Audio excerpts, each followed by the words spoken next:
ఇక తెలంగాణ విషయానికి వస్తే అటు కాళేశ్వరం విచారణ తర్వాత రఘు మీడియాతో మాట్లాడుతున్నారు. ఇప్పుడు అదొకసారి లైవ్ లో చూద్దాం. ఈ 165 టీఎంసీలు పై రాష్ట్రాల వాటా అంటే గోదావరి వాటర్ డిస్ప్యూట్ ట్రిబ్యునల్ ఇచ్చిన ఆర్డర్ ప్రకారము 75% డిపెండబిలిటీ కింద వాళ్ళ వాటాను వాడుకున్న తర్వాతనే తెలంగాణకి ఇంకా 165 టీఎంసీలు మిగిలి ఉంటాయనేసి చాలా స్పష్టంగా చెప్పారు.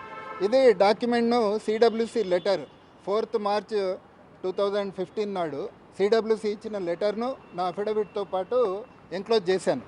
రెండో అంశం ఏంటంటే వీళ్ళు ప్రత్యేకంగా గతంలో చెప్పింది, గత ప్రభుత్వాలు కానీ గతంలో ఇంజనీర్లు వాళ్ళు చెప్పింది ఏంటంటే 165 టీఎంసీలో ఇంకో 63 టీఎంసీలు పై రాష్ట్రాలు వాడుకునే అవకాశం ఉంది కాబట్టి 102 టీఎంసీలో మనకు లభ్యత ఉంటుందని చెప్పారు. ఇది చాలా తప్పుడు అవగాహన. ఎందుకంటే పై రాష్ట్రాలకు గోదావరి వాటర్ డిస్ప్యూట్ ట్రిబ్యునల్ అనేసి స్పష్టంగా కొన్ని వాటాలు కేటాయించింది. ఈ కేటాయింపుల ప్రకారం 75% డిపెండబిలిటీ ప్రకారము వాళ్ళ వాటాను మొత్తము లెక్కగట్టి సిడబ్ల్యూసి తెలంగాణలో తుమ్మిడిహెట్టి దగ్గర 165 టీఎంసీలు ఉంటుందని చెప్పింది. కానీ పై రాష్ట్రాలు వాళ్ళ వాటాను మించి ఒకవేళ 63 టీఎంసీలు వాళ్ళ ప్లానింగ్ ప్రకారం వాడుకుంటే మీకు నీళ్లు కొద్దిగా తక్కువైతే ఏం చేస్తారనేసి వాళ్ళు అందులో ఆ లెటర్లో ప్రస్తావించడం జరిగింది. కాబట్టి వాటాను మించి వాడుకోవడము అనేది అది ఇల్లీగల్ అనమాట. అది జరగదు అనేసి అఫిడవిట్లో స్పష్టంగా రాశాను. రెండోది, నిజంగానే పై రాష్ట్రాలు తమ వాటాను మించి వాడినా అనుకుందాం, 63 టీఎంసీలు ఏంటి 600 టీఎంసీలు వాడారు అనుకోండి, అప్పుడు తెలంగాణకే కాదు కింద ఆంధ్రప్రదేశ్కి కూడా చుక్క నీళ్లు రావు. కాబట్టి అదొక అసంబద్ధమైన వాదన.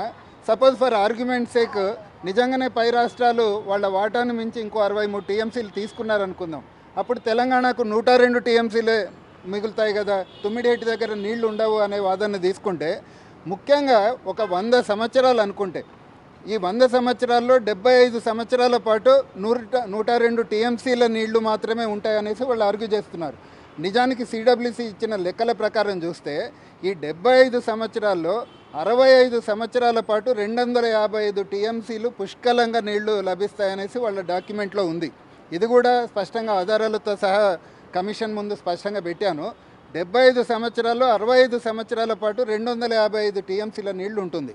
బ్యాలెన్స్ 10 ఇయర్స్లో కూడా 102 టీఎంసీల నీళ్లు స్పష్టంగా లభిస్తున్నాయి. అంటే ఒక 100 సంవత్సరాల్లో కేవలం 10 సంవత్సరాల పాటు కొన్ని నీళ్లు తక్కువైతే మనకు మునిగిపోయే కొంపలేం లేవు.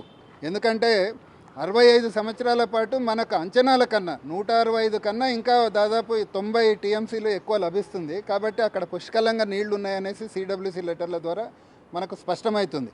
ఇప్పుడు కాళేశ్వరం కట్టి దాదాపు 4-5 సంవత్సరాలు అవుతుంది. ఏ సంవత్సరం కూడా మనం 50 టీఎంసీలను మించి నీళ్లు వాడలేదు.